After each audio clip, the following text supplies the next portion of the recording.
Hello everyone, welcome to another video on project time. So this is a house we have in the mountains. We use it as a secondary house and we're building upstairs. We're looking for a solution to have a nice closing door, but that would open up as well, just like you see now in the video. So completely opening sliding door. Got a lot of quotes from different places. Systems I didn't really like, price is very high, so I decided to build it all myself. So I did a bit of research and found this company Centor. They are making this hardware that you can use to make a door like this. First we had to do is build the door frame. Basically I just bought wood in the size that I needed, and I with my router I made the wood exactly the shape that I had it designed for the side posts and the upper and the down part from the window frame.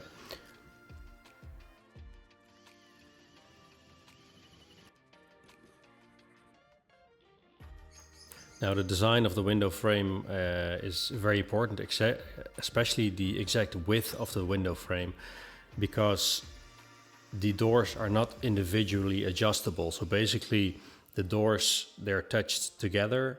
In my situation, I got 3 doors that attach together, and basically they're one unit once they are together.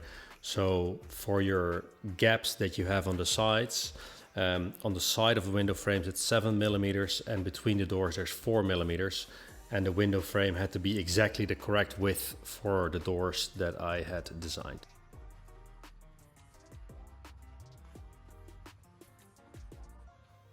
Now here I glued the window frame together, and after that I sanded it a little bit and used a wood protector to protect the wood.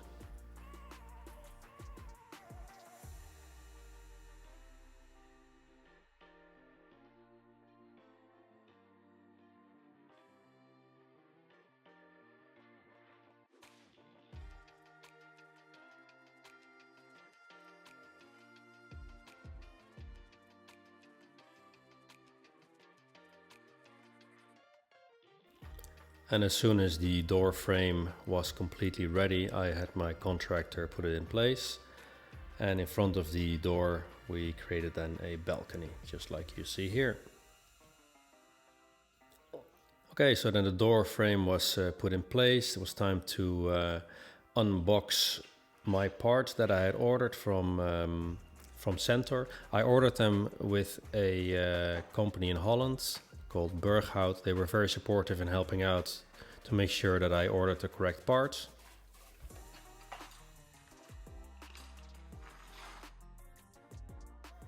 And I've got all the Centor part numbers ordered. Now there's varying lengths of parts that you can order. The system I'm using is the E3 system. You can use the E3 system for doors that are facing inward, like in my case, but you can also have this exact same system with the doors facing outward. That just depends on the application where you're using them. For me, inward facing was the option to go to. Now, obviously with inward facing doors, you have to be careful with water ingress. So just make sure that you have good rubbers to make sure there's no water getting inside. With outward facing doors, that's a little bit easier to handle.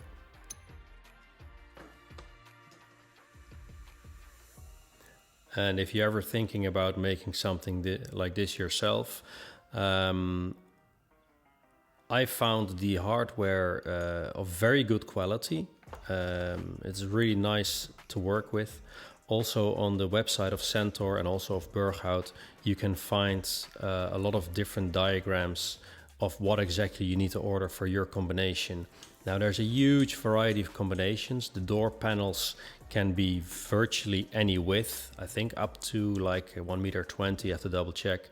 And you can put like up to 8 door panels on one side and 8 door panels on the other side. You can make literally 12 meter or whatever, 40 feet wide opening that completely opens up. So in case for restaurants or bars, this is a very nice option as well. In my case, I just used 3 panels, which was the correct size for me, and my door panels are 900 millimeters or 90 centimeters in width times 3.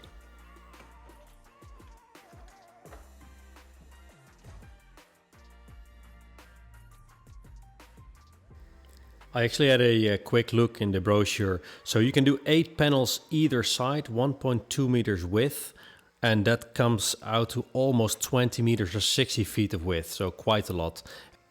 And here you see common outward facing door combinations.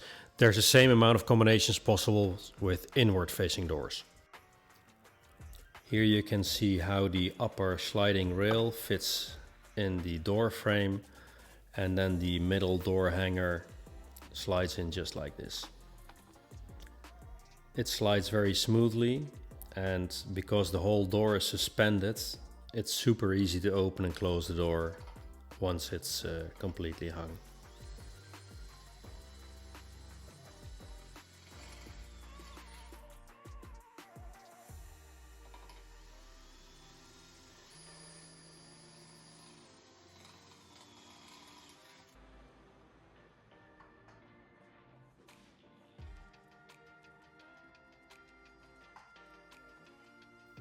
Here I was test fitting the upper rail. Please note that I'm actually putting it the wrong side around, so this gap that you see in the rail actually has to be on the other side. I corrected that later on.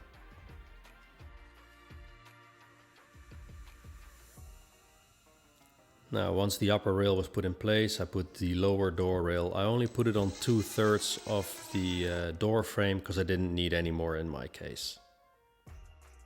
Now, one thing I did order was the door frames, just as you see them right here. I had them made on size.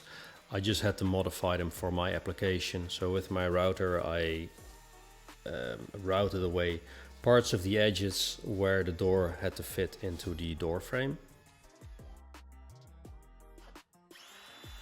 Then I had the doors cut to the correct length that I needed.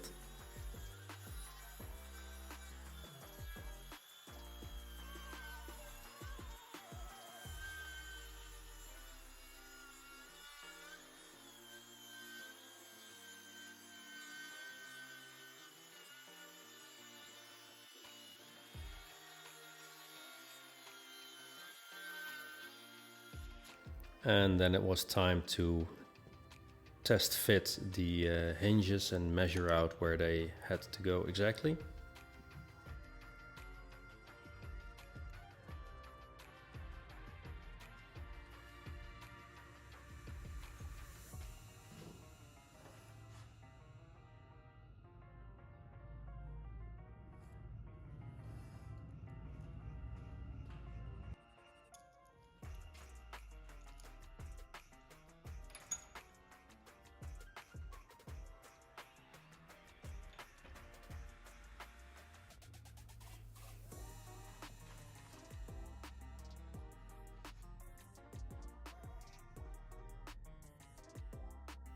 And here I've got the middle upper hinge almost put in place.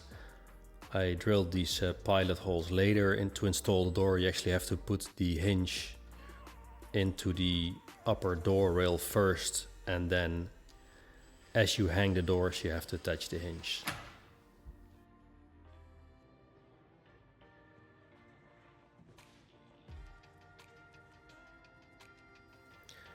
Now, in order to make sure that my doors stayed exactly the way that I want them, what I usually do with wooden doors, I insert big screws like this just to make sure that the door frame doesn't come apart. I know it's glued together and it should not come apart, but it never hurts to have a little bit of strength in this case. So I just drill a small hole that I can plug up with a wooden plug later, and then I insert these long bolts through the whole door frame.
And here I'm routing out the doors for the weather stripping that comes in between the doors.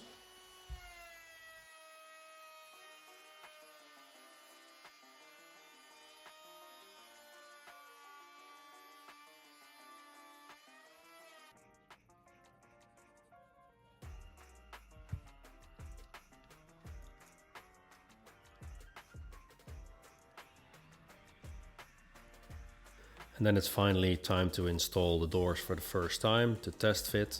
So the middle door hinge goes in first, and after that the end door hinge goes into place, as you can see now.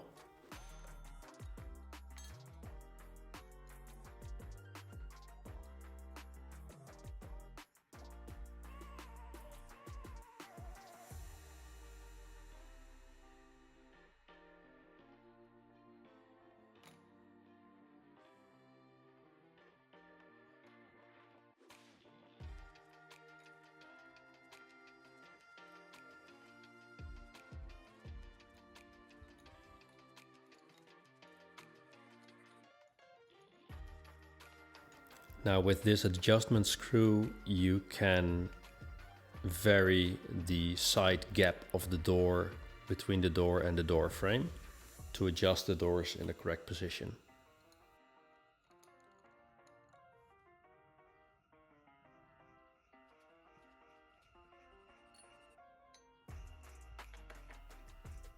And the lower door hinge gets attached directly into the lower rail, as you can see, and this one also has an adjustment screw where you can adjust the width between the door and the door frame.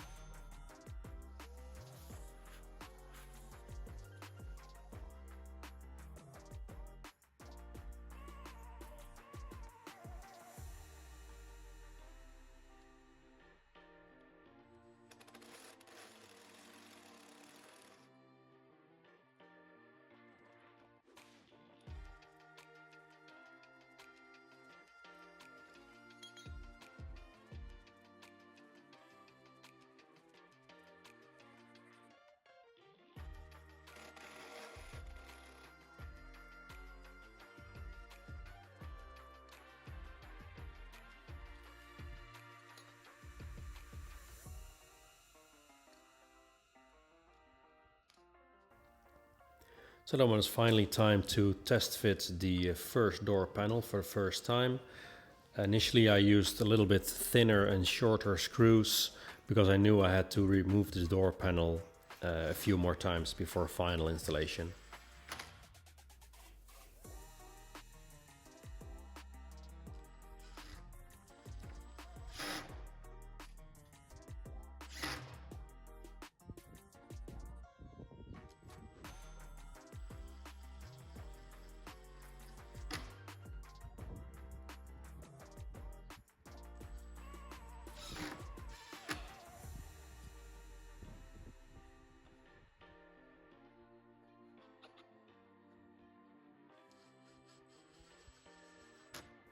And then the same with the bottom door hinge.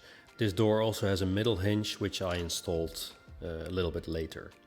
Now the door opened and closed very nicely, as you can see shortly.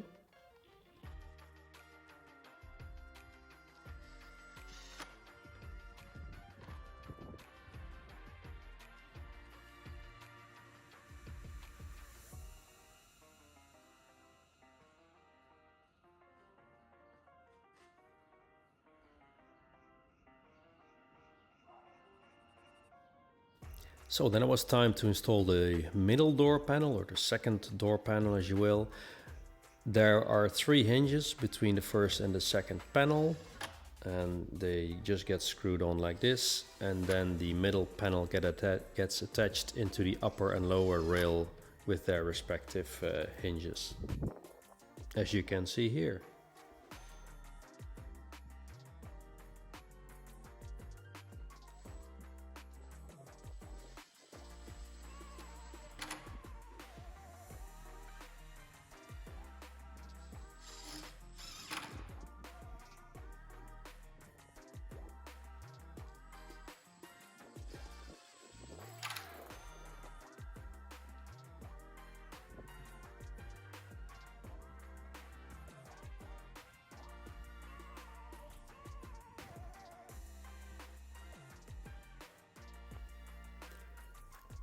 Now this door was sliding so easy that installing this bottom door hinge gave me a little bit of trouble. I should have put something against the door to keep it from moving around. But because the door is suspended in this upper door hinge, it just moves around all the time. Like literally with one touch of a finger, the whole door moves around. Anyway, we got it all sorted out in the end, and the door worked exactly as planned.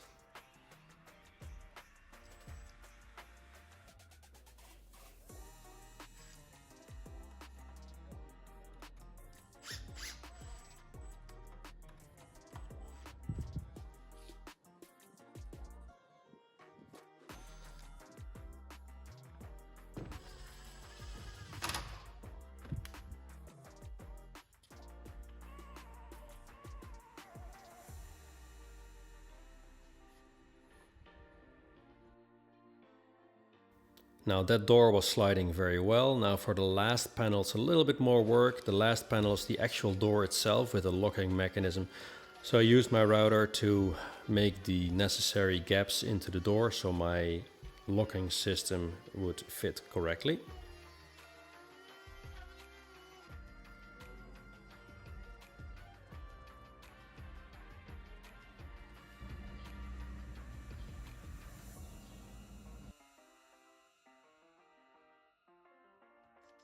And here I'm making the holes that I need for the door handle and European style door lock.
Now the part of the door that you see right now is actually the outside of the door. The door hinge I'm using here is an extra flat design, and that's because there will be shutters on the outside of the doors once I'm finished. So I have a limited amount of space, so that's why I'm using this flat design. Now for the locking mechanism, I'm using these hooks that hook into the door frame, and that is done because if you were to open the upper and lower slider that lock the first two panels in place, you could actually open this door completely sliding instead of opening it as a normal door. So you need something to prevent the door from sliding in this case, and that's why I use these hooks instead of just normal pins that would go straight in. Hope that makes sense.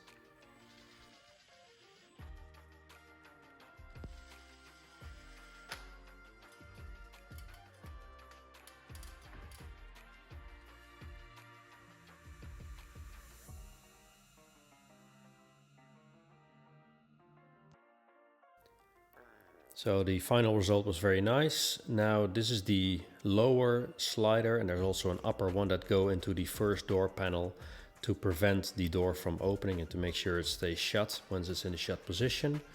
I used another bit of wood protection here on the doors to make sure they are weather sealed.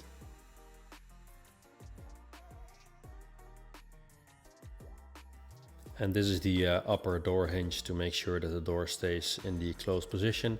This one is slightly longer to make it easier for slightly shorter people to reach the door hinge once the doors are have to be closed or opened.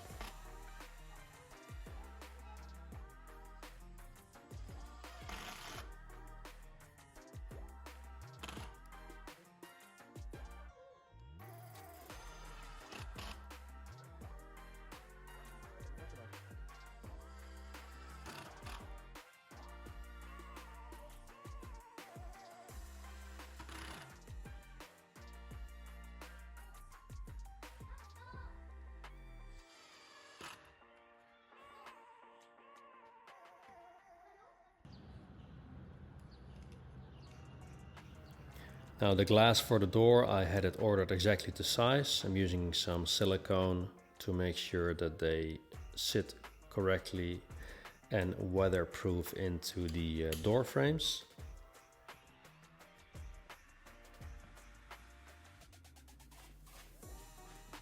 Now I had the glass ordered to size. All three glasses are exactly the same size. Glass was quite heavy though. I'm using, there's basically 3 panes of glass. There's one laminated part for strength, and then there's a air gap in the middle for good isolation.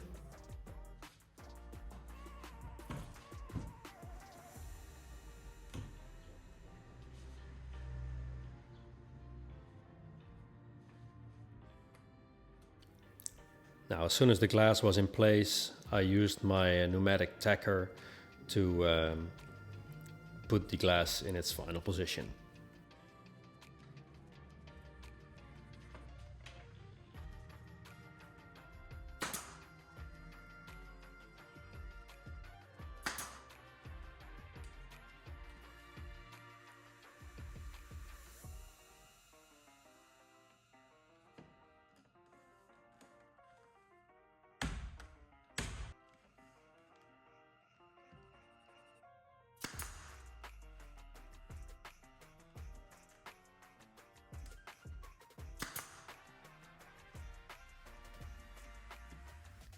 And here, just testing out recently the opening and closing of the doors.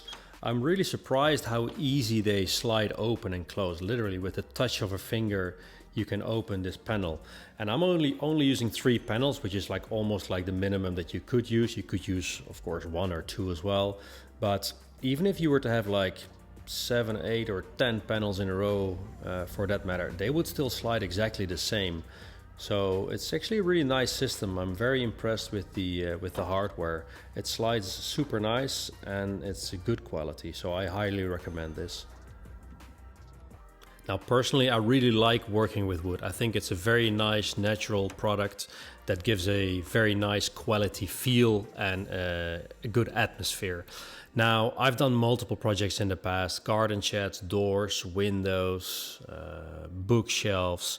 I really enjoy working with it. Now, if you're considering to make something like this yourself, keep in mind this is not a beginner's project. There's a lot of designing and measuring involved in order that it turns out the way that you want it to be. Obviously, what you could do is find a carpenter in your area that can make this for you. But I really like it the way that it turned out for me, so I highly recommend it. And here a little look on the inside of how the door opens and closes. It's really nice. It opens like a normal door, like anybody could do. And if you open the top and bottom sliders, then the whole wall can open up. With the weather sealing that I used, it actually seals really well. So there's no gaps, no wind coming through or anything. And here again, you can literally open it with 1 finger. Now the rest of this house, of course, I still have a lot of work to do. I had a contracting company basically build up the roof and the walls. And on the inside, I'm planning to do everything myself. That includes plumbing, electricity, dryboard or the plasterboard walls on the inside. So a lot of work still left to be done. But the door is already done, so at least that is weather sealed. Super happy with how it turned out. Of course, we still have to put the shutters in front that will go through the gap that you see up there. They will slide down from there and cover the whole doors. Thank you very much for watching the video. If you have any questions, please put them down below. Centor E3 system, highly recommended. Have a look at it. It's a great system. Thank you very much, and thanks for watching.